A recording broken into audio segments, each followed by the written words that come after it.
guessed he was okay looking if you were into boys at all. I was young and had my own version of what good looking was, but I certainly didn't care. I was quite sure, even if I were older, that Renzo would not interest me.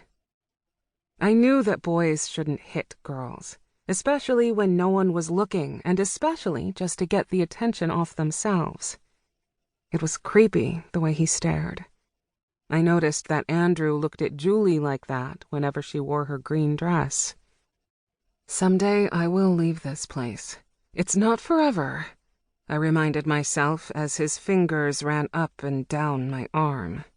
I pulled it away from him, pretending to scratch. Sienna. He rubbed his nose and spoke very slowly as he studied me. I need you to do something for me. I listened, terrified of what he was going to ask. It's time for you to tell Andrew that you want to start working at the dockyard. What? That threw me. Why? Because. He twisted a piece of my hair through his fingers. I asked you to, that's why. Don't you dare question me. He pulled my hair hard, bringing tears to my eyes. I don't like it there. You know that, I stammered. The last time I found myself alone there while trying to hide from Andrew, one of the workers grabbed me and wouldn't let me go.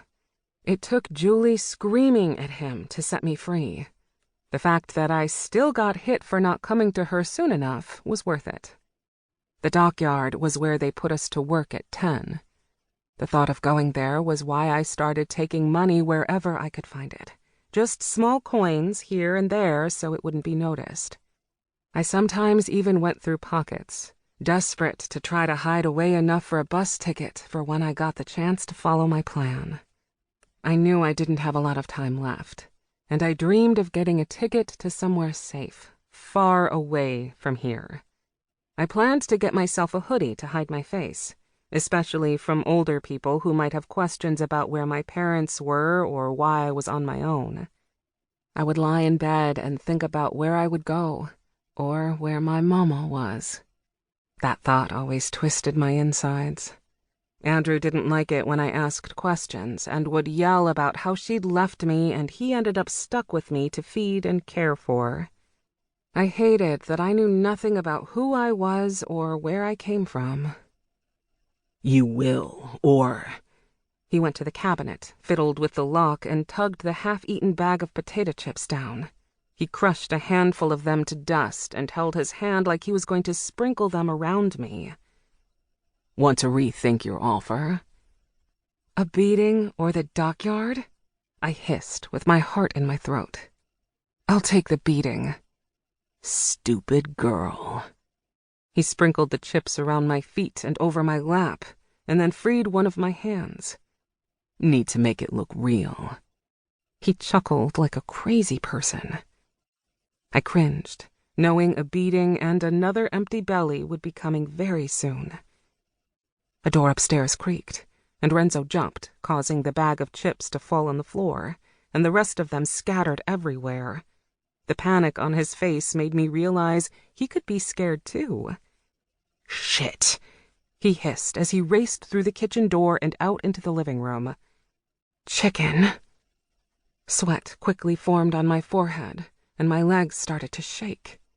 Once again, the fear that lived deep within my belly shot through me, and I knew I was really in for it this time. Normally, I'd sit there and wait for my punishment.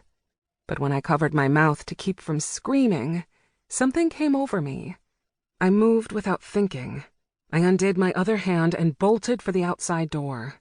Renzo must have spotted me through the window, and I could hear his laughter as I ran. I raced down the path through the thick woods. The deeper I went, the more I could breathe. We were never allowed past the property line. They had made that clear the first day I arrived, but I didn't care. I wanted to be free and ran as fast as my legs could go.